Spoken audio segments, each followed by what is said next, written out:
there are different forms, right? You have low, you have moderate, Right. and you have vigorous. And Chantis, I know that, tell us about the levels and Yes. kind of the way that we can actually gauge on what kind of output, if you will, we're doing Right. during our workout. How do we differentiate Yeah, that? so there's three main categories that we think of. So there's low, there's moderate, and there's vigorous. So another term that we think of is sedentary. That just means inactive time. So that's more on the low end when you're sitting, when you're sleeping, when you're walking and you're able to belt out Beyonce and sing. That's on the lower end. So when we think about moderate activity and you're speed walking on the elliptical, you should be able to speak with a bit of a challenge, but you shouldn't be able to sing.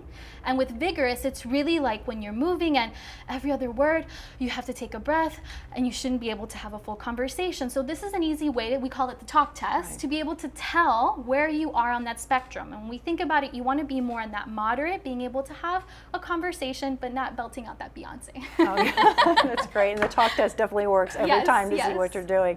So, Carla, we were kind of talking about the different levels of exercise, if you will, and just talk about too, how can supplements, kind of enhance or improve our exercise, just maybe make them better for us?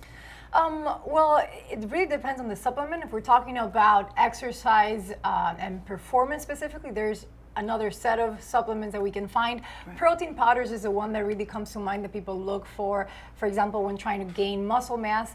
And this is something that definitely helps. It's been proven to build muscle mass, but it doesn't replace exercise, right? So we see some people taking protein supplements, protein powders, or protein bars, thinking that that's gonna help them build the muscle, when in reality, they need to be doing the exercise at the intensity that they need to be building that muscle mass. But protein is just something to be added onto the diet, not something that it's needed unless if it's for convenience, for example, for some reason they can't eat that protein immediately after lifting weights, then that protein shake, protein powder, or bar, whatever form they choose to eat, is the one that it's gonna provide some benefit to help them build that muscle mass.